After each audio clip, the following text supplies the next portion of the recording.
د بګرام وحشي زندان، هغه زندان چې د امریکایي اشغال او د سپتمبر 11 پیښو وروسته په افغانستان کې پلازمینې کابل ته څیرمه پروان ولایت کې جوړ شو. یاد زندان کې د افغانستان اسلامي امارت مجاهدینو سربیره غام ملکی افغانان په بلابلو او متعددو بهانو زندانی کېدل. د اشغال تر لومړۍ لسیزې پورې په یاد زندان کې تر 3000 پورې بندیان ول، چې له جملې یو هم د افغانستان اسلامي امارت ژبی او نوموتی وایان مولوي ذبیح الله مجاهد هم و. نوموړی چېرته چا او څه ډول ونیول شو، نن یې دا په خپله راته وایي چې څنګه او بیا څنګه آزاد شو. تر پایه راسره پاتې شئ او ملتیا مو وکړئ.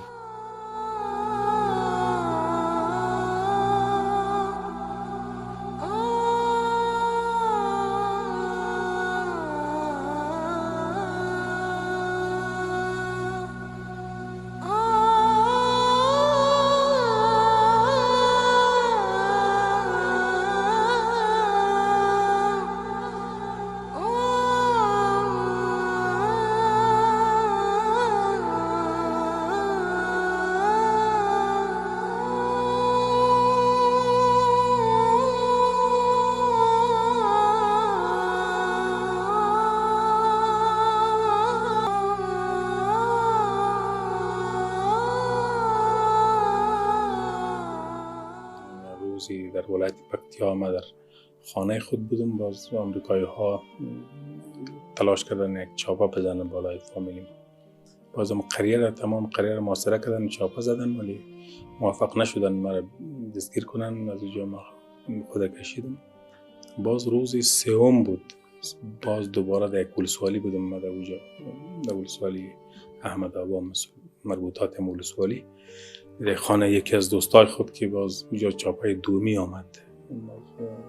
خانه را مستقیما زیر کمربند قرار دادن و محاصره کردن و آمدن مرا دستگیر کردن. اونجا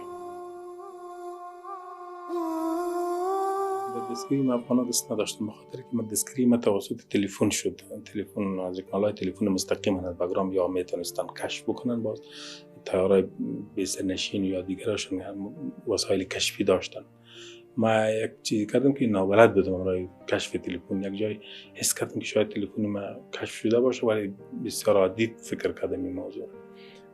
بعدم و جایی که بودم جای تغییر دادم، گفتم شاید اینجا فایده بکنه. ولی زمانی که من دستگیر شدم، سامانهای من دستگیر شد، بعد ما فهمیدم که نیم از طریق هوا از کانالای تلفن زیر تعقیب قرار داشتم و کشف شدم.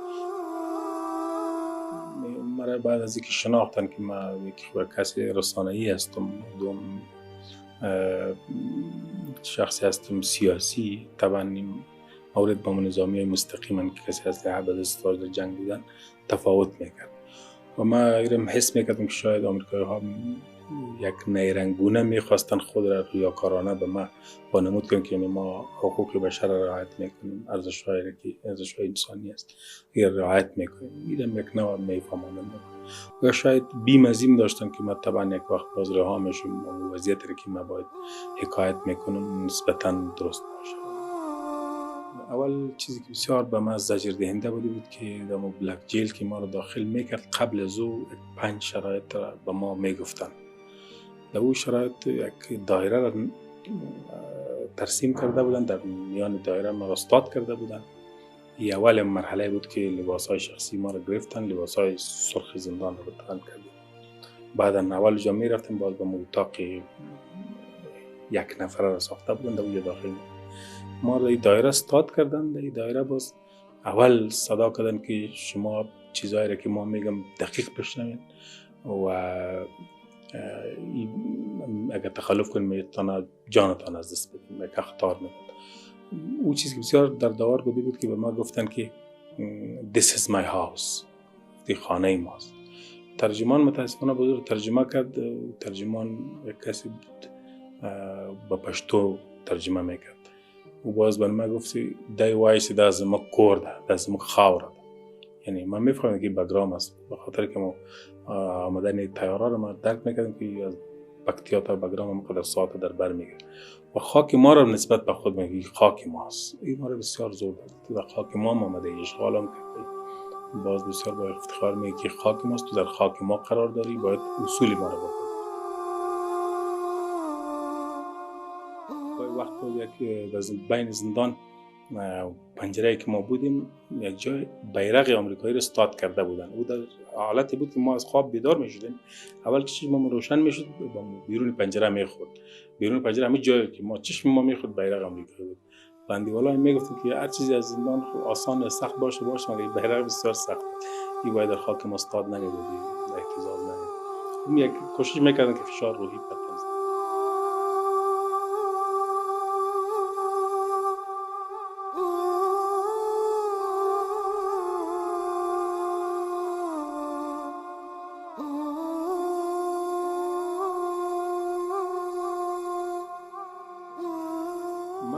نظر می است که آمریکایی ها می خواستند که ملت ما را گوشزد بکنه یا غیر مستقیم بفهمانه که نمیتونه شما دیگر از اشغال خود را رها بدین. اگر رها میتین با سرنوشت بسیار خطرناک مثل بگرام زندان و گوانتانامو مواجه میشین. یعنی پیغامی داشتن که با ما بگوین که باید ما یارا بقبولانیم، اشغال از یارا بقبولانیم، با قوت و نیرویی که جامدن و خاک ما را تسخیر کردن باید برایشان تن بدیم.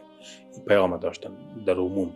اگر نه زندان خود اگر کسی را بخوای که جنگ نکنه، اگر در زندان بردی دست جنگش قطع میشه، بعد دست تو میفته. بعد در داخل زندان زجر روحی، زجر جسمی اصلا معنای دیگری نداره بدون از اینکه پیام‌های عقبی ظاهر برسانن. عقبی ظاهرش همین بود که ما میفهماندن که اگر دست به تخلف علیه اشغال میزنیم با چنین وحشتی قابل غیری تحمل. با ما یک روز آمدن گفتن در تحقیق خود گفتن به ما گفتن که تو بسیار رک راست گپ میزنی. ما واقعا باز اونجا کوشش کردم که موقف امارت اسلامی رو برای برسانم. وقتی که فهمیدم که من شناخته شدم، مرا شناختن و فهمیدم که من سخنگوی امارت اسلامی هستم، بعد نخواستم خود را یا حرفای خود را بپوشانم. چیزی که در دلم بود، چیزی که هدف امارت اسلامی بود، تلاش کردم که باید برسانم به یا مستقیما بگویم برشون. باز ما گفتم که ما به خاطر مخالفت کردیم که شما کشور ما را اشغال کردیم. باز یک روز به ما گفتن که در تحقیق، جریان تحقیق، که شما چی فکر میکنید که وضعیت از این بهتر میشه یا خرابتر میشه؟ ما گفتم شما چی فکر میکنید که 2001 تا 2006 خوبتر شده یا بدتر شده؟ گفت نه، ما روز به روز جنگ زیادتر میشه، مخالفت ها بیشتر میشه. ما گفتم میگم که دوام خواهد کرد، بیشتر میره، گراف مخالفت ها بیشتر و بلند میشه.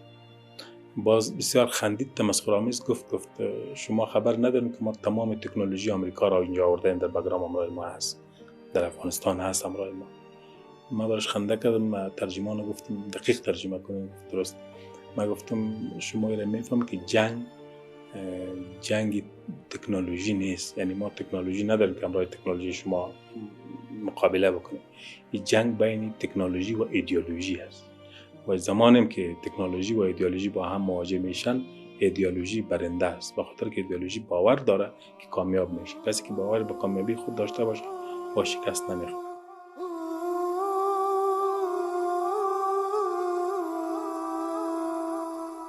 من خودم تمام مجاهدین حس میکردم، دلتنگی نداشتم. یعنی زمان زندان اینقدر سریع با ما تیر شد که ما نفهمیدیم چطور تیر شد.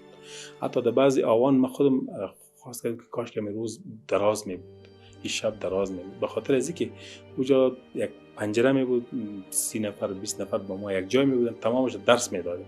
من خودم اونجا باز تدریس می کردم، قرآن شریف و مشکات شریف بود، احادیث شریف بود، دیگه کتابای فقهی بود، او رو تدریس می کردم. او هم شاگردای قضیات می که وقت درشان نمیرسید. من آرمان میکنم کاش که وقت دراز میکنم میتونستم رسیدگی به دروس خود بکنم.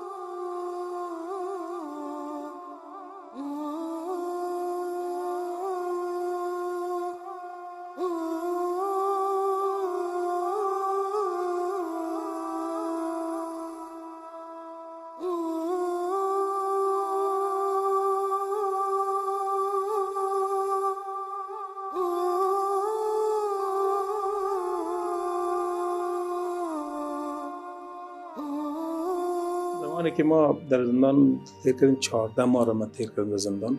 باز در اواخر با ما یک روز در جریان تحقیق آمدن گفتن در این هفته آینده یک کسی بسیار که چهارم نفر در وزارت دفاع آمریکاست، او برای تو میاد به دیدن تو، بسیار میخواه با تو ببینه و حرفای خودت بشنوه و حرفای خودم بر تو پیام بسیار مهمم داره. گفتم درست. ما به تفاوت فکر کردم. دوشنبه آینده بود، باز روز آمد خواستن مرا به تحقیق رفتیم. در اونجا باز دیدیم راستم یک جنرال کهنسال آمده و برخوردشان متفاوت بود. مثلا دیگر روزا می رفتیم پای ما بسته می بود، دستای ما در جای تحقیق، باز که تحقیق شروع میشد دستای ما رو واز میکرد، ولی همین روز بیرون هنوز پای ما رو واز کردن دستای ما رو. جایی که به تحقیق جور کرده بود مثل تحقیق نبود، مثل بود که ضیافت باشه یک چیز باشه، یعنی تغییر داشت. باز که ما ششتم در اونجا جنرال هم بودن، همراهشون صحبت کردیم. گفت ما بسیار متاسف هستیم که همراه ما بندی هستیم، میخوایم تو را رها بدیم ولی با شرایط. من گفتم شرایط شما چی است؟ اول گفت میخوایم تو همراه ما همکار باشی، همکاری بکن. ما بسیار دقیق گفتم شما میخواین که ما جاسوسی کنم همراه شما، علیه کشور خاک خودم همراه شما همکاری بکنم؟ حرف جاسوسی رو که شنیدن ترجمان که بسیار حساس شد. نه تو نمیخوایم، ما میخوایم که این ماموریتی که ما در افغانستان به خاطر آبادی افغانستان کار میکنیم در این راست همراه ما همکاری. توجیه کرد حرف ما اصلا همکاری نمیکنم شما که بلچه و کلنگ در افغانستان نامدین که افغانستان آباد بسازید، شما که راکت و توپ و تانگ آمدین که ما هم در زندان انداختین، شما به خاطر آبادی نیستین، باید شما ترک کنید افغانستان. این هدف ما. باز خلال حرفای خود گفت خب ایره که قبول ندارین شما، میخوایم شما را رها بدیم از طریق وقت کمیسیون صلح داشتن ریاست صبغت الله مجددی، از اون طریق برین شما یک جاشین به نظام. ما گفتم شما میخواین که ما تسلیم شم، این زندان چرا باز قبول کردن، چرا مخالفت کنم که تسلیم شم؟ ما هرگز تسلیم نمیشم. باز فهمیدن که گپ هم اساس است، خط میکشیدن. سوم گفتن میخوایم به شما یک چوکی بدیم در نظام، هر جایی که تو میخوای، هر چوکی که تو پیشنهاد بکنی. وقت کرزای رئیس جمهور گفت ما سر کرزای میقبولانیم که موجه برای خودت بده، ولایت خود میخوای کابل میخوای. ما گفتم ما در حالت اصلا چوکی نمیخوایم که شما در افغانستان مسلح باشید، شما اگر نباشین باز تصمیم میگیریم که چه کنیم. مادرم اومد ملاقات ما آمد. باز ما بیرون اسکر گفتم که دستای من رو واز کنی و پای من رو واز، پای من زولانه داشت، زولانه رو واز کن. باز او گفت اجازه میگیریم، اسکر گفت اجازه میگیریم. رفتم تلاش کردم تا وقت ملاقات که میرسید اجازه گرفتن نشد، موافق نشدن. باز ما که چطور رفتم در اتاق که مادرم ششته بود، ما گفتم بار اول بشانم. اول ما گفتم درون میشینم تا مادرم یکی زولانه رو نبینن، اثر میکنه سر مادر. او ترام نکردن. اول شرطی بود که اول باید و بیاین بشینن و ما برم. در اتاق برای زنان تهیه شده بود، مادرم آمده و شیشته بود که چند دوست دیگری. باز ما که چطور رفتم داخل اتاق شدم، کوشش کردم که توجه مادرم از رویم جلب کنم. خنده کردم که کجا آمدی؟ توجه جلب کنم. اونجا که چطور از دروازه داخل شدم اونجا شیشتم زود که زولانه معلوم نشد. تلاش کردم تنبانم هم دروازه باشه، زود شیشتم اونجا. یارو گفت شما پیش بینید اونجا. همین موافق شده بودم تا آخر نفهمیدم مادرم که پای ما زولانه است. میشه برای ما در دوام بود.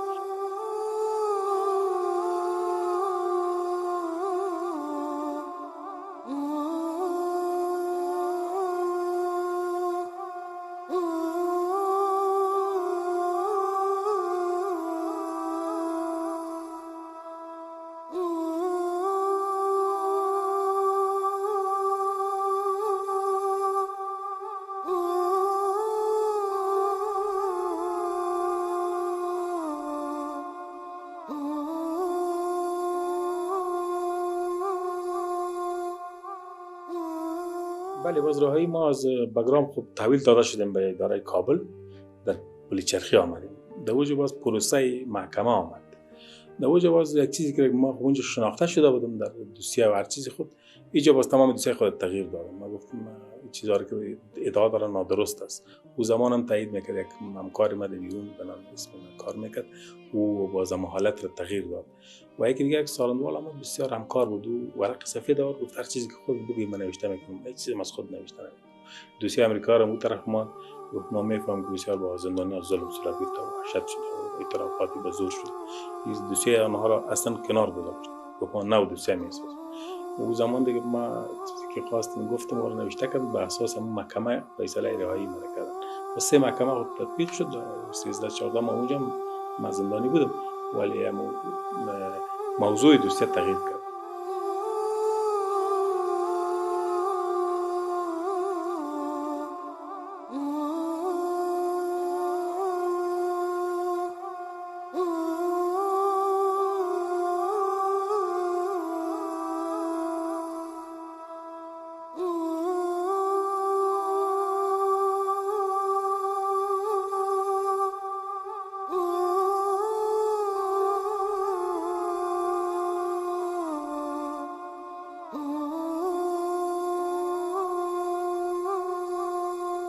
او انگیزه‌ای که در بین مجاهدین به خاطر آزادی کشور و نظام اسلامی وجود داشت، ما متيقن بودم که کشور پس آزاد میشه و اشغالگرا حوصله‌اش به پایان میرسه و تاب آوردن نمیتونه. درست است، مردم به شهادت خواد رساندن، مردم از زجر خواد دادن، زندان‌ها را پر خواد کردن از افغان، ولی اراده مردم شکستانده نمیتونه، چون اراده مردم و جهادی که پیش میره به انگیزه ایمان استوار بودن و ایمان ما شما تجربه داره مسلمان است که در مقابل هیچ چیز شکست نمیخوره. الحمدلله.